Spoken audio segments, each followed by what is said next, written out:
Welcome to Not Just Ads, the show where B2B brands discover how creator-led content drives pipeline, builds trust, and grows long-term brand equity. Each episode, we speak with business leaders, founders, and creators who are defining their categories. I'm your host, Marcus Sherwin, and this is the Creator Economy for B2B.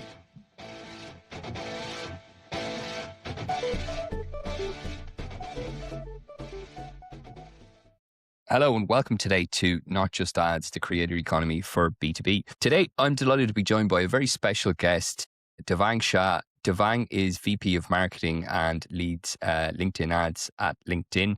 I spent some time there as well while Devang was there. So this is a really a conversation that I've been looking forward to. So Devang, very welcome to the show. It's a pleasure to have you here. Yeah, Marcus, I've been looking forward to it as well. And thanks for having me on board. And more importantly, thanks for what you're doing for the B2B ecosystem that we're both part of. Thanks.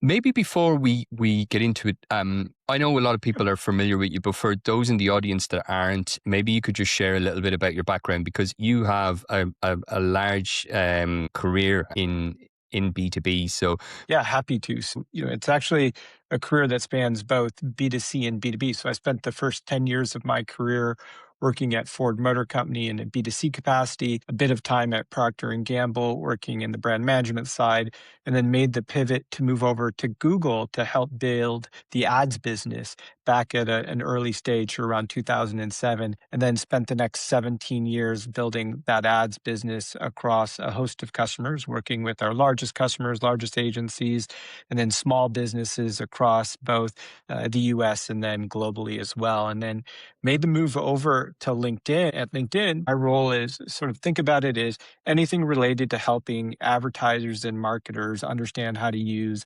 LinkedIn's ads products to grow their business. Encompasses things like product marketing, our growth marketing function, integrated marketing, customer marketing, the work we do around audiences, as well as places like agencies and partners. So wide spanning, and I have an opportunity to work with a number of amazing customers, the people who I think are really defining the future of B2B marketing. It's definitely, it's an exciting place to be. I think LinkedIn, a lot of people talk about, it's definitely having a moment in the last few years that more B2B brands are leaning into it and seeing that the value that it gives. From moving over from Google to LinkedIn, from a B2B capacity, what were your first observations? I think very similar in the notion that there are different businesses and business units across both Google and LinkedIn. But the differentiator for me when I came to LinkedIn that really stood out is the specific role LinkedIn plays in helping B2B marketers be successful. If you think about the network, 1.3 billion professionals, over 100 million verified users, 70 million companies on the platform. And then when you take into account the context, the right people you can reach, the context within they're actually consuming content, and how you can actually influence outcomes and decisions, it was incredibly powerful. And the other thing that really stood out for me, Marcus, I imagine you're in a similar boat, is that I was a lifelong user of the LinkedIn platform and a daily user before I even came. And so I knew the value it helped, and it helped shape, my career, the choices I made, the people I was influenced by. And I think now more than ever, the importance of the platform as the future of work is transforming is even greater, right? So a place where people can come to learn about new products and solutions, to posit different perspectives, to learn about different brands and solutions, to connect with people, and to ultimately grow. I think it's more important now than ever. And so excited to be here. Yeah. No, it is. It's definitely, there's so much going on as well, I think, and we'll get into it in a moment. But just before we do as well, of like, Please. Everything is changing in terms of, the way people are discovering things, the B2B buyer journey. From your observation at the moment, what are you seeing as the biggest challenge that a lot of B2B brands are having? I appreciate the question, Marcus. I think first and foremost, if you think about it, B2B buying didn't just get longer and more complex. It's actually more distributed than ever. And here's a context through which I'm hearing CMOs who are, I think, arguably the leading CMOs in the world of B2B are sharing. You have a world where the buying journey is longer. It's now on average 272 days. There are over 20 buyers, or people that are part of the buyer group, I should say. And those folks are made up of half people within your company, half people outside of your company. So you have a longer cycle. You have more people to influence. They're outside of the company that you necessarily belong to. Then you take into account who these buyers are, right? 71% of these buyers are now made up of Gen Z and millennials, drastically different behavior than boomers or Gen X in context of the type of content they consume, where they consume it, and then ultimately the creators that influence them. And then you move even further to a world where 94% of B2B buyers are actually using LLMs to make their decisions. And then lastly, you take into account the fact that 95% of people aren't even in market for your product at any given time. So when you take that confluence of all those different factors that are coming in play, being a B2B marketer is more challenging than ever before. And now we talk about what's happening more broadly from an economic perspective, and you think about the pressures a CMO faces right now. The conversations are no longer just about marketing. It's about the role that you're playing in driving real outcomes for the business. Conversations with the CFO and the CEO, and that dynamic has always been present, but it's amplified even more given the context of what's happening at a macroeconomic level. And so I think there's a lot that brands and marketers are facing. And I think there are a lot of challenges. And probably the core, most important challenge that B2B marketers need to make a pivot from is this notion of thinking about optimizing for leads as opposed to optimizing for outcomes that actually drive the business. So things like revenue, pipeline acceleration, or deal velocity. We need to move to a world where we're measuring and monitoring those things and then building the systems that actually help us deliver against it. And one of the biggest challenges, Marcus, to your question that people have is we need to be aligned on those right outcomes. And then do we have the measurement stack? Are we set up to actually build solutions that are all the way from sort of the top of the funnel to the bottom of the funnel, as opposed to always focusing on, let's even say, the bottom of the funnel where you're ultimately only capturing some of the demand? So I think those are some of the structural challenges, the challenges with who we're targeting, and then ultimately the challenges with the environment we're operating in. Yeah, it's a big one, I think, as well, isn't it? Measurement, because probably traditionally you can go, we generate X amount of leads and it's seen as something tangible, but you're really only going after that small pool, and it's kind of diminishing returns to a lot of extent because you're not really shaping the future demand then at all. But do you see that more B2B brands are coming around to that way of thinking, and they're influencing CMO or CFOs as well to kind of say, look, this is more shaping future revenues, giving us pricing power.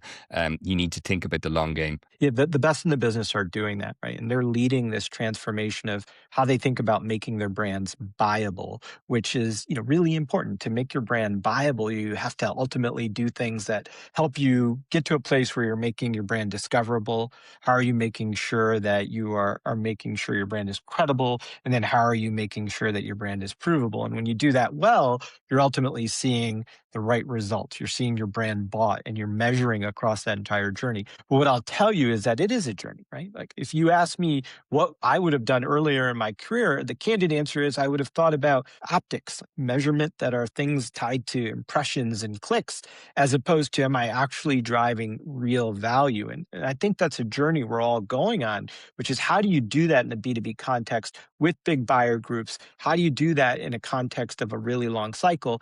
And then how do you ensure that you have the right measurement tools in place to be able to actually track and then drive measurement that helps you understand the investment at the top of the funnel is actually what leads to the bottom of the funnel, and is the people that we nurture across that pathway are the folks that are ultimately converting. And so helping tell that story and helping the CFOs know that is incredibly important. And I think one of the ways that I've heard people frame it that really resonated with me is, if you think about the bottom of the funnel, it's capturing demand. Well, the top of the funnel is about nurturing demand. And if you're not nurturing the demand, at some point it dries up and you're not in a position you can win.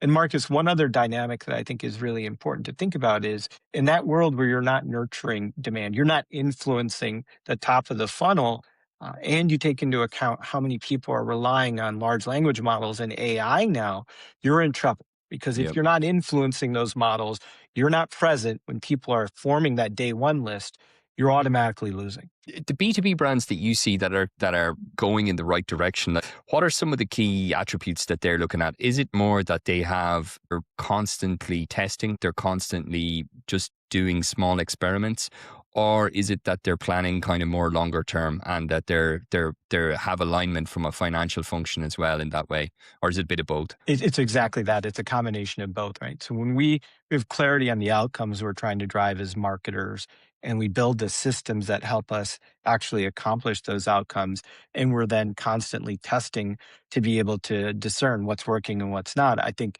that's what the sort of secret success looks like. I think a very tangible example in the LinkedIn space, right? If you think about what you're doing on LinkedIn, use it as a platform to put forth that perspective, have an opinion, say the damn thing, get people to think about your brand in a different way. And when you do that, track to see what's resonating. And once you understand what's resonating, then think about how you turn that organic activity into paid activity against a very specific buyer group. And then make sure that you're actually tracking when people are moving through that the folks in the buyer group are moving through the cycle. Understand when you're moving from awareness to that next point in nurture, so that you're then providing them with greater context and maybe the reasons to believe, and then helping them connect with creators who are telling the story of what's resonating and what's not, and then ultimately leading down the funnel where they're converting and that interest translates to real revenue. Yeah, that's you brought it up there as well, and I wanted to ask you about that. Is about the creator economy, which has grown significantly in the past few years. And I spoke recently to Lee Oden from Top Rank Marketing, who I'm sure you know. I think you were on a panel Do. together recently. Yeah, you're both not too far from each other, right? You're based in Michigan. He's in Minneapolis, if I'm not wrong. That's So right. yeah, Neighbors. neighbors, exactly. Yeah. Um, but what he was saying was really interesting because his agency's been around for a long time. And he said that like what they were doing initially in B2B was they were creating blog posts and they were having subject matter experts as the author of the blog posts. So now it's obviously different. You have creators and then you have influencers and subject matter experts as well. But if you think about it, the concept is not all that different. It's just really how it's changed and how it's been adapted. Since you've come into LinkedIn, like what's your impression of the creator economy and how it's impacting B2B in the buyer journey? I think it's only accelerated. If you think about creators, think about them in context of that target audience and the buyers, Gen Z and millennials. So what are the sort of sources of influence for Gen Z and millennials? It comes down to people who've developed an expertise, who are authentic, and who are willing to share a perspective that might not always be the same perspective everyone has. And so those creators have outsized influence. And now we're in a world where the brands are trying to figure out, how do I connect with those creators and actually engage in a way where they're talking about subjects that they're experts on to the audience that we care about. And that's sort of only accelerating. When I think about what's happening for us, the surge of creators isn't across just sort of one industry or another industry. It's happening across every industry we operate in. And I think that's consistent with what we're also hearing from our marketers and the customers we serve. 80% of them are telling us right now that they trust that trusted creators are actually a critically important part of what are their methods of earning credibility with younger buyers. So you have marketers who are recognizing that, you have creators that are seeing the opportunity and growing in that space, and then using that as the opportunity to ultimately grow their brands. I think one of the things that the best marketers in the world are doing right now is they're looking at creators, not just at sort of one part of the funnel on the top end of the funnel for things like awareness, but they're actually leveraging the creators across the entire journey from the top of the funnel to the bottom of the funnel. Yeah, no, it's definitely something that's evolved a lot, and I think I spoke with Jared Carson in Adobe a little while back, and what he was kind of saying was like the people that kind of think of as a one-off like media play, they don't really see the results. It's more like it can actually be that they're all part of your go-to-market strategy. And, if you think about that in a pure partnership along the funnel and that you're thinking exactly what's this, like who you're resonating to, what's the KPI you want to measure on, but it's something that's consistent rather than just a one-off media play. Because I think, especially when you mentioned it's 272 days, I think if you're going to do a one-off campaign, it's going to be very difficult to see the impact over a short period of time. I think that's right, Marcus. And the reality is you don't build trust that way either. If you're sort of a flash in the pan and you're using a creator an influencer to a certain extent, what are you doing? Like you're sort of just getting attention, but you're not actually driving outcome. And so what you want to show is that there's this commitment to that perspective that sustains over a longer period of time, that then helps build trust, and people see how it's aligned to the value the service or product that you sell delivers to them. And so, we're seeing this. I think one of the interesting dynamics too, Marcus, is we talk about creators. I think there's this range of creators who are like experts and people who are really deep in a specific subject area or matter.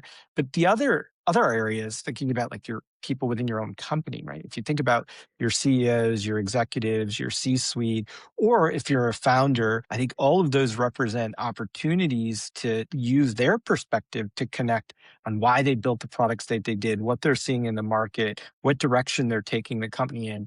And we know that when you do that, we see that people that are buyers actually build greater trust because they see people who are running the company talking about it, people who are working on the products talking about it. And that leads to greater trust and ultimately greater likelihood to purchase. So there's a connection between the two. And it very much is less about like the flashiness or the entertainment or the big name, in my opinion, Marcus, is very much about like the proximity and relevance tied to ultimately what I would say are more connected and useful creators in context of relevance and expertise. Yeah, I totally agree. I think as well, the point that you touched on about the thought leader ads as well, of like, if you have a number of nano creators and they're very relevant to the audience that you're trying to engage with, that's going to be much more effective probably than having somebody that everybody knows, but maybe that their audience is not that relevant to your buying group. I think sometimes people miss that thing of like when they're selecting the right creators, to get that right is really key. Yeah, Marcus, for thought leader ads, it's a great example of how you can use a perspective, whether that's from someone within the company who's a leader, an executive, employees, or a creator, and use that perspective and amplify it, via LinkedIn. The strategy should be try a number of different creators, see what resonates with your audience. Once you understand organically what works, put thought leader ads behind it and then amplify that, specifically targeting your buyer group across the set of brands that you're interested in working on. And when you do it well, that our data, our internal data, I'll share some of it with you, we Yep. see that they have roughly a 2.2x higher click-through rate compared to other formats like single image ads with the same exact objective. And then when you do that well, you see great results. So there's a company that we've worked with called Smokeball that's in the legal tech space. They needed to sort of grow their overall brand mental availability amongst prospective customers. But what they did is they used video testimonials with TLAs, thought leader ads, to actually reach the very specific audience that they cared about. What they saw were really great results, 86% increase in their return on ad spend. And most importantly, which is like these metrics we used to track, their input metrics, they saw an 8.7x increase in video completion rates. Track the completion rates, make sure you're reaching the right audience, and then actually look at what the return on ad spend is and the metrics that matter most. Yeah, and also I think as well, like the you mentioned the return on ad spend, it's also the ability to be able to retarget that audience as well. It's not like that you're just doing the one thing. It's like you can see if they've engaged on that video, then you're building the audience that you can follow up with them down the line with another product, whether it's message ads or whatever the product that might most relevant at that point of the journey that they're in. That's right, Marcus. And it's what message is relevant at that next stage in the journey. How is that different based on the sub audiences you're trying to reach? So this whole notion of like nurturing and getting a customer from sort of awareness down to actual purchase. And that's a process. And it ties back to the earlier part of our conversation where we're talking about making sure you have the right measurements and systems in place so that when we see that engagement, we've got the right ads in place with the right message to then be able to take that customer to the next stage. And when we look at the thousands and candidly hundreds of thousands of customers we have across LinkedIn, the ones that are most successful at driving the outcomes, revenue, pipeline velocity, and deals closed, are the ones who are engaging and nurturing throughout that entire process. They're not forgetting that 95-5 rule where only 5% are buying now. They're nurturing that 95%. And we see that translating to greater deals, greater deal volume, and then ultimately greater revenue for the marketer. Yeah. The other thing as well that I see, and it seems like it will grow, but I haven't really heard, and maybe you could fill me in more on this, is from a comms perspective, like we think about buying groups, and I'm talking this purely from an advertising perspective of like the marketing team, and they invest in thought leader ads. But if you think about thought leader ads now, and the CEO of companies, they're sharing their earnings reports on LinkedIn, they're sharing updates directly on LinkedIn. It's going on the website, but it's also LinkedIn is the channel where they're sharing that. And then they're promoting it through thought leader ads as well. Are companies that are advanced in this, are they attributing any of that then in terms of those comms to actual revenue impact? Or are you seeing any companies leaning into that? Because I imagine that that's a huge opportunity to be able to link up something that before was just seen as a comms channel, but can be actually attributed to some revenue impact down the line. I think that's absolutely right. And you can, of course, again, the measurement systems being in place, be able to actually discern what's happening when people are engaging with that content and how does that translate to the companies that are interested in your products and services and how that translates to ultimately who buys it. Here's one of the most interesting few data points, Marcus, that I've come across recently that have transformed the way I think about LinkedIn content and how we connect with our customers. First and foremost, LinkedIn is now the second most cited domain overall across all LLMs. Most importantly, it's the top source for professional queries that are happening. So the reason why that's important ties back to the 94% of B2B buyers who are actually leveraging LLMs to go through their purchase process and identify shortlists, et cetera. So in a world where we're thinking about content and how we create content that can influence people, you want to create that content and distribute it to the places that are going to reach those customers, places like LinkedIn, where we have the right audience.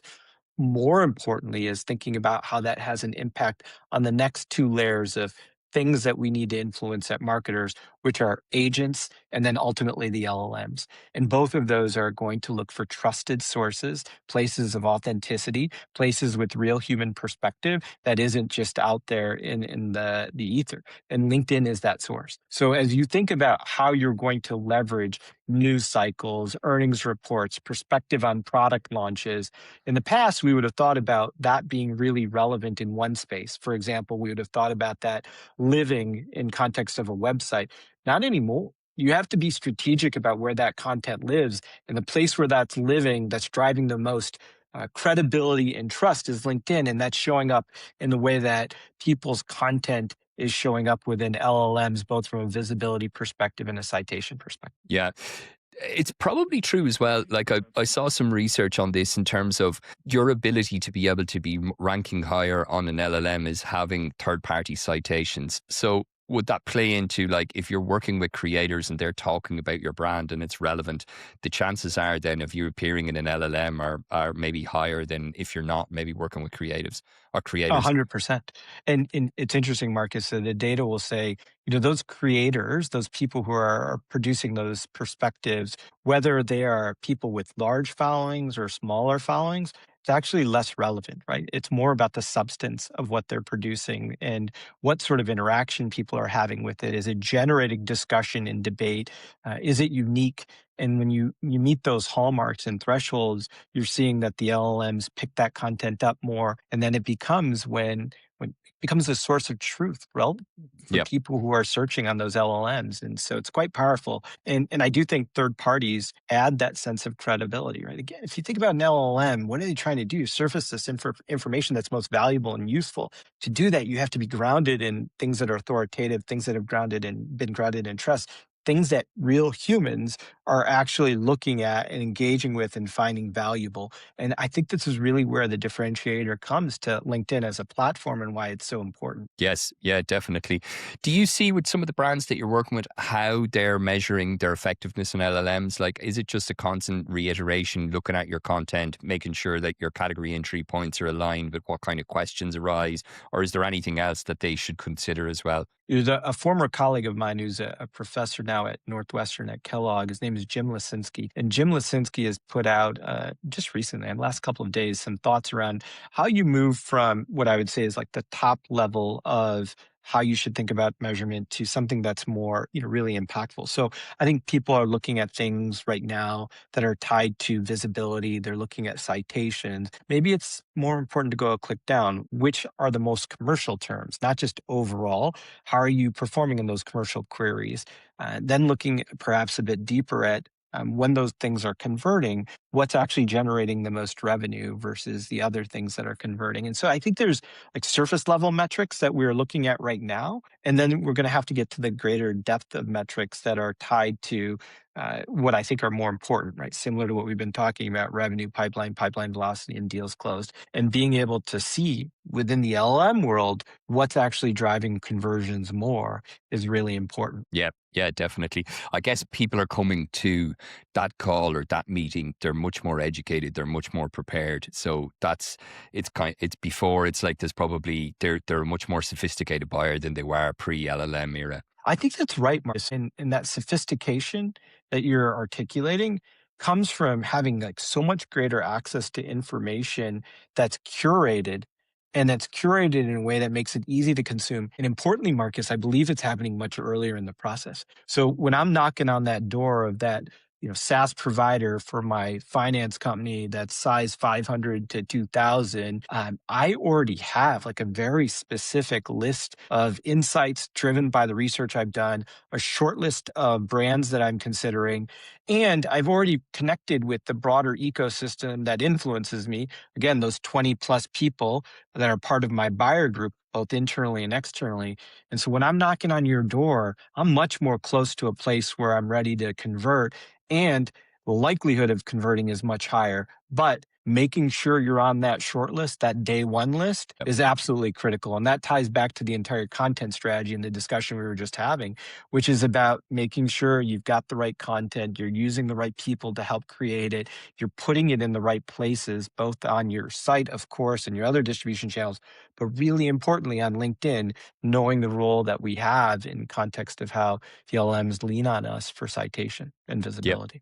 Yeah, it makes a lot of sense. I'd love to talk to you a little bit about, because we touched on the creator economy there, but also in terms of LinkedIn is really investing in that in terms of the ecosystem, working with creators, but also with some of the formats of tools and Yeah. products as well. Maybe you could just share for the audience a little bit of an overview in terms of what you're thinking, what you can share in terms of the product roadmap for specifically to creators. I'd love it. So, first and foremost, we've launched a program called Top Voices 360. Think about this as our most premium creator offering. Now we talked about how you don't want to really just interact with a creator once. How do you build something that's more deeper than that, and that relationship that spans the cycle that a buyer might go through? So that's exclusive ties to video shows, feed video, and co-branded content, off-platform moments, things like events or appearances. And Top Voices 360 helps brands connect with the most authoritative creators in their space to build those relationships and partnerships. Beyond, Top Voices 360, we have BrandLink. BrandLink's a partnership that we have between both creators as well as premium publishers to make sure that they have an opportunity to leverage the insight and the perspective that those folks bring from a creator perspective with the brand, and then surfacing that content in meaningful spaces. And what you'll see is that we'll continue to evolve and invest in that space. So when you think about something like BrandLink, how are we leveraging thought leader ads? How are we leveraging different formats to ultimately help creators and brands be present and relevant in those most important moments? Just on that point, actually, with thought leader ads, when you're working with brands and for people listening to the show as well, would you say that it's it's key really to consider thought leader ads as part of the strategy, because you're working, there will be an alignment with the creator and they're going to reach part of the audience. But with the thought leader ad, it's going to be much more specific to the based on the seniority, the type of company and so on. Do you always advise, like, if people are doing creator partnerships, that, thought leader ads should be paramount in order to get the best return on investment? I do. And I think video format's also sort of a key component of those thought leader ads. So 100%, when you have great content event with great perspective from people who have influence that's tied to authority and are trusted, that's like sort of the formula you want to use. And again, test that, understand what works, and then leverage things like thought leader ads to amplify that in a really powerful way. And when people do that well, those are the results we talked about. When you see Smokeball and the results they drove, or you look at the overall click through rates tied to these thought leader ads with tied to experts, like this is why we see the results that we do. So thought leader ads are absolutely critical component of any broader creator strategy. Yeah. I also saw as well, you're looking at events as well. No, event ads offline. Is that how does that work? That's different to the event ad that was that's there before. So if you think about event ads, it's based on the preface that we have a suite of solutions that'll help you engage with people you want to attend your event during the event, maybe perhaps live stream and then amplify the reach of that. And then post the event, go through that entire nurture process that we just talked about. Well, sometimes these events are happening offline, right? They're not just happening online. And so our solutions now enable you to market leveraging LinkedIn for those offline events. And so it is another example of how we're trying to build full funnel solutions that help drive revenue where marketers are investing and then ultimately how they're connecting with their customers. And so it's a new recent launch and things have gone quite well. I'd say, the corollary to that is thinking about we just launched another investment in thought leadership ads that are tied to event ads.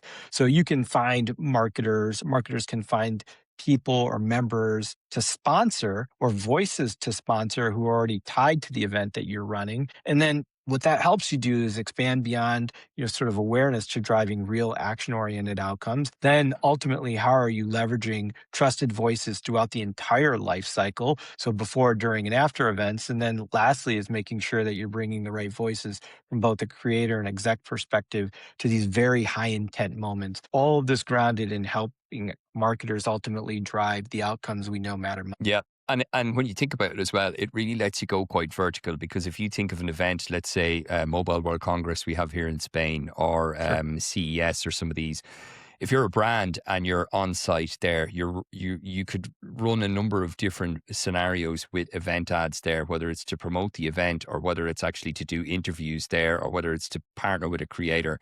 The possibilities are endless, really. Yeah, Marcus, if you think about, back in the day in your experience or the experience I've had or any of the folks who are in B2B marketing, events are an incredibly important part of how we engage with our buyer groups and the audience who we care most about. If we can then build these solutions that help marketers make those event investments work a bit harder and actually help them ensure they're getting the right people to the event, ensure that during the event that the content they're creating or even after the event, the content that they're creating is reaching the right audience, creating bite-sized content that they can distribute, and then using that through that nurture cycle that we've spoken about. That's taking something that would have lived and impacted a very small subset of people who might be part of that event and amplifying it to a much bigger subset of your target audience and your buyer group that you wouldn't have reached with that content before. And again, similar, we're seeing great results. Event ads are one of the fastest growing products that we have at LinkedIn. And it's a function of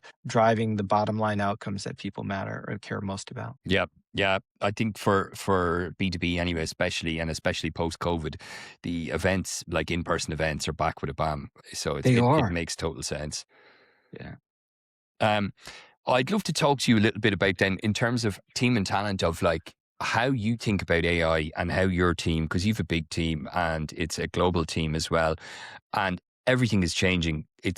With AI, and I guess people find it's like you want to keep up and keep current and being aware. And how do you think of it from your teams as well to kind of stay at the forefront of it?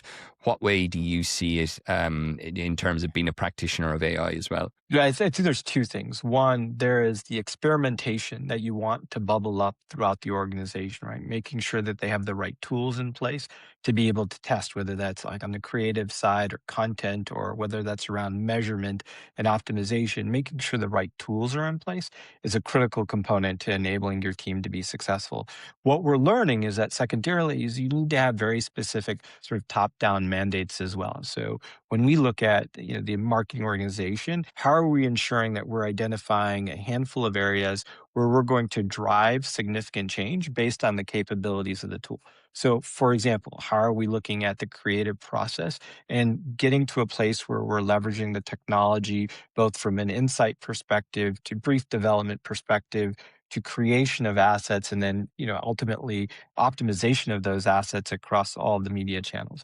Taking that entire process and solving that process is one way of doing it as well. And so we're sort of looking at it from both the perspective of top down and bottoms up. And the reality is you just have to go in and do it as well, like taking the leap.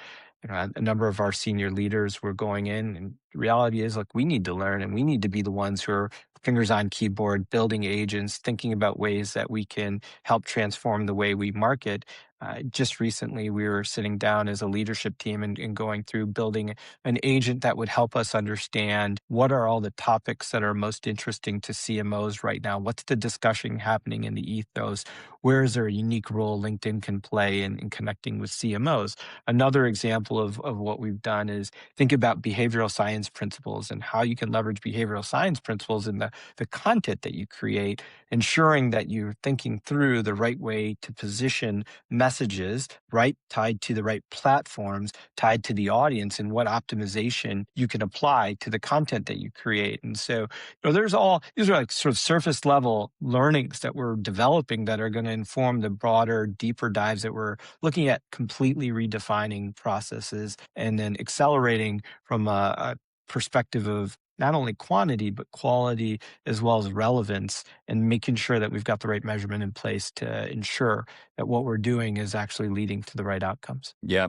You mentioned there as well about like kind of the CMO community. And when I worked in LinkedIn as well, I think that's for B2B with some of the marketing leaders, CMOs and VPs of marketing. And they would always suggest it, particularly in Europe as well. It's like LinkedIn was really good at getting people together. And I guess it's the ethos of the platform as well. It's connecting each other to opportunity, kind of sharing the challenges that they have and so on. How valuable do you see is that, like when you're talking to customers and kind of creating those type of forums in order for the relationship with the business? Do you see it like as being a key differentiator versus other partners on the in the space, or is it something that you saw on Google when you were there as well? I mean, I think it's incredibly important no matter where you are. I'll tell you from a LinkedIn perspective why it matters most, Marcus. And I think there's sort of three areas. First and foremost, how do you create an environment amongst the world's leading minds in B2B to have discussions around the topics that are most pressing and challenging? And how do you create that forum and that discussion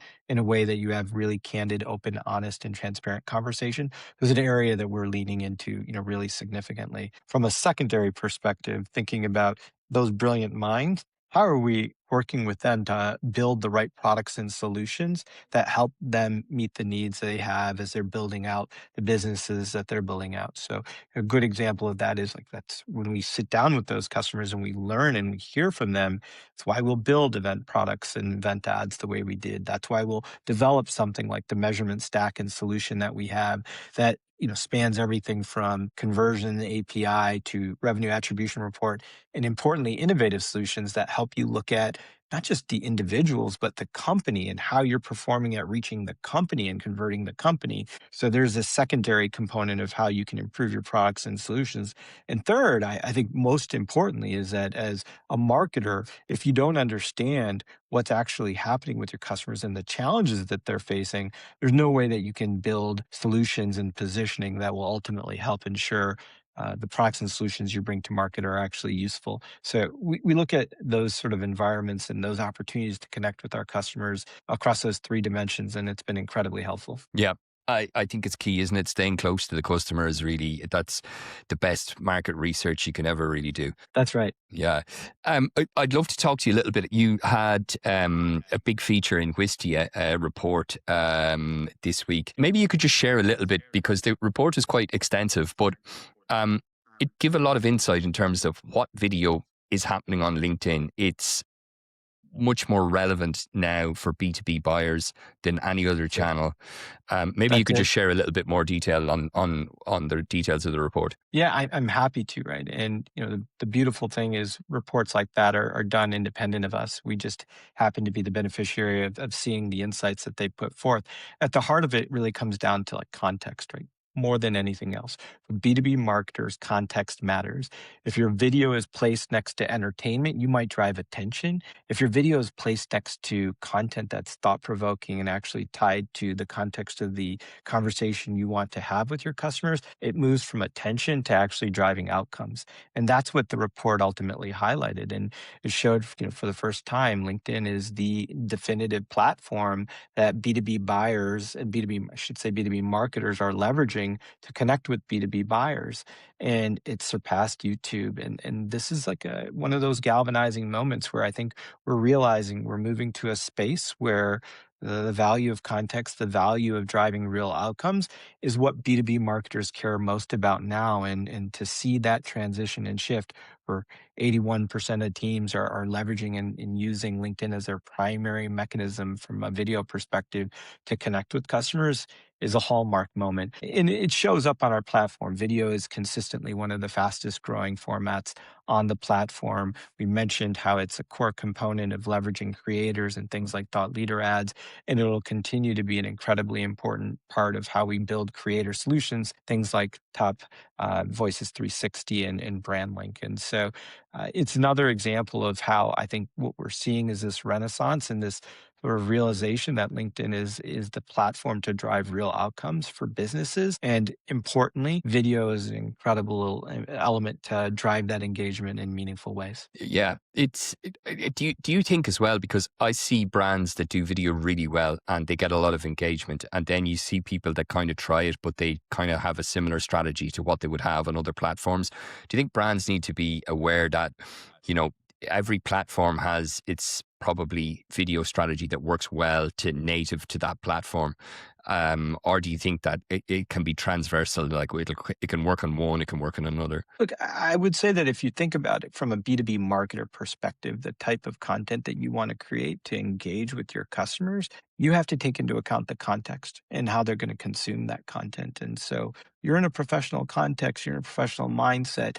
The content doesn't have to be overly produced. It does have to be authentic. It does have to put forth a perspective.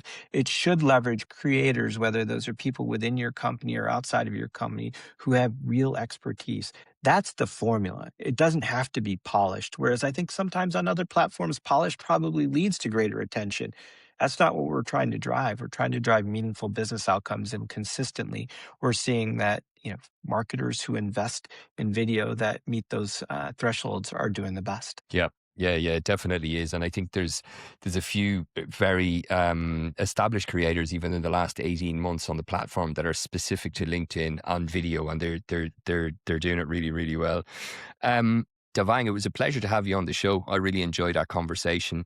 If anybody wants to find out about more about you, where you share content, about what's new, what's happening at LinkedIn, where I know this is a rhetorical question to ask.